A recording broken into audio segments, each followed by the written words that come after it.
A day after Washington gave Russia a 60-day ultimatum to comply with a weapons pact, President Vladimir Putin said that Russia would react accordingly to new American missiles.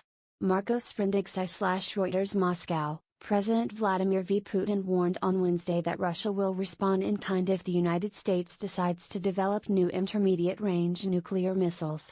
The Chief of Staff of Russia's military, General Valery Gerasimov, echoed those remarks, saying that any European countries where the United States stationed intermediate-range missiles, such as Poland or Romania, would be the first targets in the event of a conflict. The United States has long accused Russia of developing such missiles in violation of the Intermediate-Range Nuclear Forces Treaty, which limits ground-based intermediate-range missiles.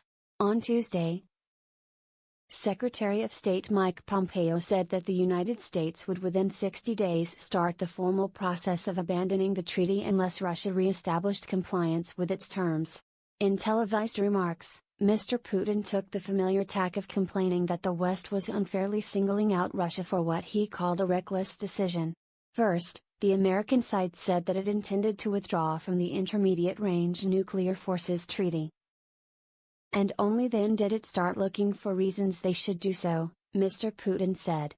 "We do not agree with the destruction of this deal," he said. "But if this happens, we will react accordingly." In the 1987 pact, widely known as the INF Treaty, Russia and the United States agreed to eliminate all ground-based nuclear and conventional missiles, as well as their launchers. With ranges of 500 to 5,500 kilometers, 310 to 3,420 miles. It does not ban intermediate-range missiles launched from bombers or from the sea. In recent years, both sides have had reason to rethink their commitment. Russia has grown uneasy as many countries along its extensive southern border, including China, India, Pakistan, and Iran, began developing such weapons. None of them are signatories to the treaty. The United States and its NATO allies have said that Washington has abided by the treaty, while Russia violated it by developing and deploying a cruise missile system. Yet the Pentagon has grown concerned about the need for intermediate-range missiles to counter a growing threat from China over its military buildup in the South China Sea. Ignoring the fact that the United States' complaints over the cruise missile system date back into the Obama administration, Mr. Putin accused Washington of deciding to leave the treaty and justifying its action by blaming Russia. "The decision was made a long time ago, only quietly," Mr. Putin said, noting that Congress had already earmarked research and development funds for the missiles in the Pentagon budget.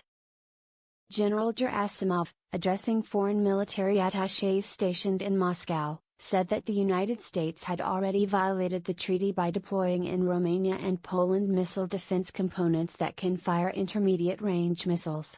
Washington has described those components as defensive weapons against the threat from Iran. "This is 100% false," the State Department spokeswoman Heather Nauert said.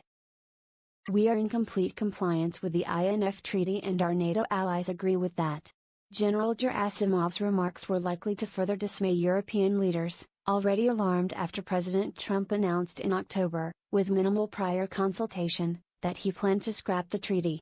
Europe has long feared a nuclear competition between Washington and Moscow playing out on its territory. The 60-day ultimatum was considered an attempt by the Trump administration to mollify European fears that the continent would bear the costs of the decision. The future of the treaty had been a key item on the agenda for talks between Mr. Putin and Mr. Trump at the G20 summit in Buenos Aires last weekend, with experts contending that only detailed discussions might salvage the pact. Mr. Trump canceled the meeting at the last minute, however, citing Russia's seizure of 3 Ukrainian naval vessels and 24 sailors off the coast of Crimea. But critics quickly noted that the announcement also coincided with new revelations about a business deal he had been pursuing in Russia. A costly arms race in the 1980s, during a period of sinking oil revenues, helped to speed the collapse of the Soviet Union. Russia remains highly dependent on revenues from oil exports and is once again facing what could be an extended period of weaker oil prices. Numerous diplomatic and military professionals have called on both the United States and Russia to preserve the treaty.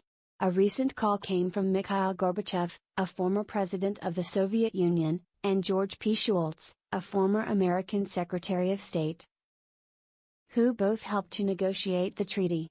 In a joint op-ed published by the Washington Post, they noted that various arms pacts had achieved the goal of greatly reducing the nuclear arsenals on both sides. Rather than abandoning the INF treaty, they wrote, both sides should work to fix it. There is a danger that the gains achieved in the process of ending the Cold War could be wiped out, they wrote. Abandoning the INF treaty would be a step toward a new arms race, undermining strategic stability and increasing the threat of miscalculation or technical failure, leading to an immensely destructive war.